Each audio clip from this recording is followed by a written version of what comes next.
Stock market या जिसे हम शेयर मार्केट भी कहते हैं, उसे हम सब जानते हैं। हो सकता है कि आप इसमें इन्वेस्ट करते हो या इन्वेस्ट करने के बारे में सोच रहे हो, लेकिन क्या आप जानते हैं कि ये काम कैसे करता है? मतलब शेयर्स के प्राइसेस ऊपर और नीचे कैसे जाते हैं, कौन करता है इन्हें कंट्रोल, और क्या कोई ऐसी टेक्निक या पैटर्न है जिससे प्रॉफिट को बढ़ाया जा सके? आइए जानते हैं शेयर मार्केट के बारे में क्वेश्चनर हिंदी के इस वीडियो में।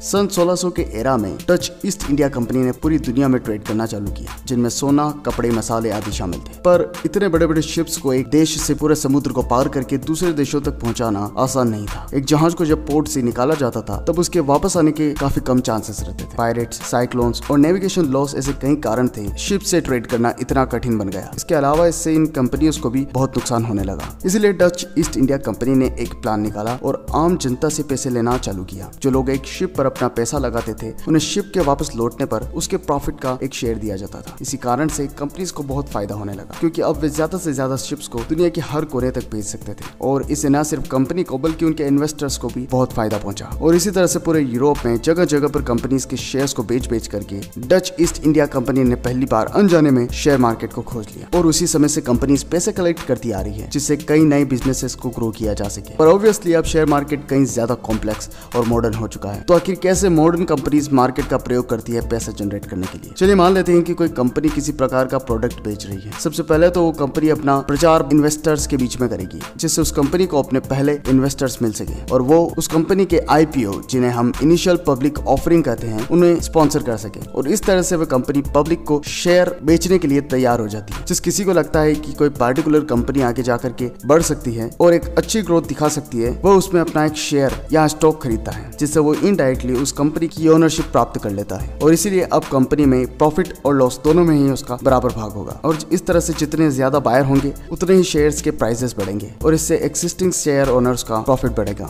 इसी पैसा का प्रयोग कंपनी अपने प्रोडक्ट्स को बढ़ाने के लिए कर सकती है या फिर और दूसरे कई कामों में। लेकिन क्या हो अगर कंपनी लॉस की तरफ बढ़ने लगे? तो इसका बिल्कुल विपरीत भी हो सकता है। अगर इन्वेस्टर्स को लगे कि उनके शेयर्स का दाम घट सकता है, तो अपने शेयर्स को बेच करके बचा कुचा प्रॉफिट निकाल लेंगे। और जैसे ही शेयर बिक जाएंगे और डिमांड में कमी आने लगेगी, शेयर्स की प्राइसेस भी घटने लगेंगे। इससे कई बार कंपनीज को बहुत नुकसान होता है, कम से कम तब तक तो जब तक उसके शेयर्स की प्राइसेस फिर से ना बढ़ जाए। इस सप्लाई डिमांड की चेन को कई चीजें प्रभावित कर सकती है। प्रोडक्शन करने के लिए सामान महंगे हो जाना, प्रोडक्शन टेक्नोलॉजीज में परिवर्तन, लेबर कॉस्ट, लीडरशिप में बदलाव, किसी प्रकार का दुष्प्रचार जैसे कई कारण हैं। और इसलिए एक्सपर्ट्स लॉन्ग टर्म में इन्वेस्ट करना ही ठीक मानते हैं, बजाय कि आप जल्दी से पैसे कमाने के चक्कर में लग जाए। इंटरनेट और टेक्नोलॉजीज के इस समय में आपके लिए जरूरी नहीं कि आप एक प्रोफेशनल इन्वेस्टर हैं या फिर कोई आम व्यक्ति। कोई भी शेयर्स में इन्वेस्ट कर अपने फाइनेंशियल चैलेंजेस को निपटा सकता है और कई लोग तो इससे बिलियनियर भी बन चुके हैं। और अगर आप थोड़ा सेफ रह करके इन्वेस्ट करना चाहते हैं तो म्यूचुअल फंड्स भी हैं, जहां आपका पैसा बड़े लेवल पर लगा करके रिस्क को कम करके अच्छा रिटर्न जनरेट किया जा सकता है। तो सोच कर रहे हैं, चाहिए और इन्वेस्ट चालू कीजिए। लेकिन उससे पहले अगर आपको ये वीडियो पसंद आया है तो प्लीज हमारे चैनल को सब्सक्राइब करें ऐसे ही एजुकेटिव कंटेंट को देखने के लिए। और हाँ, अपने सुझाव कमेंट बॉक्स में लिखना ना भूलें।